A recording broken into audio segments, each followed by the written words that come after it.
Un portail à l'entrée d'une église n'est pas une simple pièce architecturale. C'est bien un instrument majeur de diffusion des messages de l'église. On entre là dans une autre dimension. On passe du profane au religieux. Dès la porte, je prends connaissance des règles morales qui régissent la communauté. Il est très probable que ça servait de bande dessinée de pierre et qui permettait d'éduquer les croyants.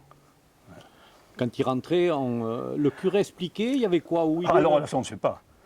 Moi je dis on ne sait pas. Hein.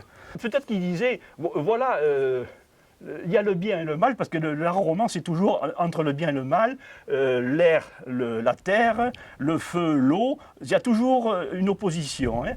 Et peut-être qu'on leur disait, voilà, les pêcheurs qui font des fautes, le risque qu'ils ont. Hein, de se faire manger par des animaux. Ouais. Jean-Claude Delorge nous commente cet album de pierre rempli de monstres et d'histoires horribles, susceptibles de faire peur aux pêcheurs. 6 chapiteaux qui décrivent la lutte entre le bien et le mal. Alors le premier, ici, une sirène bicaudale, parce qu'elle a 2 queues. Une autre, 2 queues, elle tient le bout de la queue. Ici, un lion, on le devine, parce qu'avec la position, il a souffert, la tête a été coupée de ce côté, et entre les deux, il y a un serpent. Alors, la sirène a un rôle, on dit ambivalent. Elle est ou tentatrice, ou accueillante, parce qu'on trouve souvent une sirène à l'entrée de chaque église. Le deuxième, il est difficile à lire parce qu'il a été très érodé. C'est un ange, il a des ailes, qui lutte et qui enfonce sa lance dans un dragon. On voit sa tête ici, sur le côté. Et c'est Saint-Michel probablement. Hein.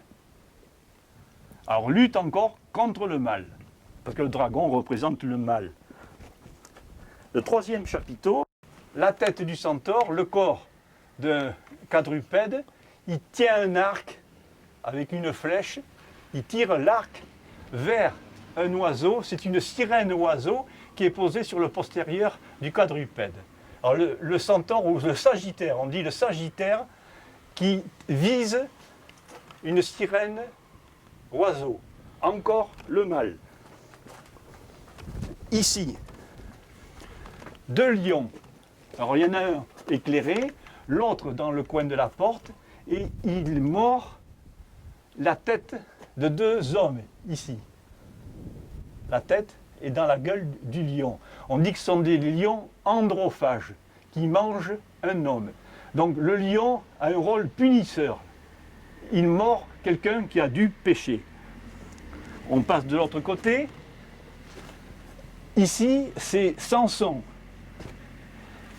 Samson, où on a des difficultés parfois pour le séparer du roi David. Mais comme on voit bien ses cheveux, il est probable que c'est Samson qui arrive à déchirer la mâchoire du lion. Alors c'est le bien, Samson représente le bien, qui a réussi à vaincre le mal. À côté, Daniel, dans la fosse aux lions, il est entouré de lions qui tirent la langue. Et il leur tient la langue. Hein. Et c'est Daniel qui a échappé.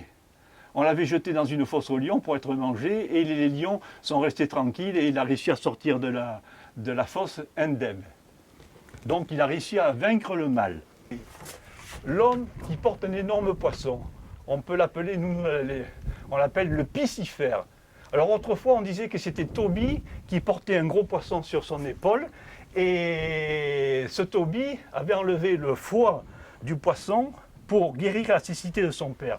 Mais en réalité, on retrouve très fréquemment en Saintonge et dans l'ouest de la France, mais beaucoup aussi en Gironde, le poisson représente le Christ, et comme il est très gros, c'est un poids pénible à porter par le pêcheur. Il est probable que c'est un pêcheur, c'est la pénitence d'un pêcheur qui est obligé de porter son gros poisson pour arriver à corriger ses fautes. Hein. À côté, c'est un chapiteau végétale qui est fortement érodée, avec des pignes de pin et des feuilles.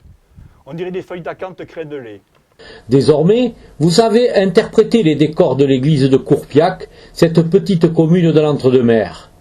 Ce monument du XIIe siècle attend votre visite. Il vous replongera dans une partie de nos racines.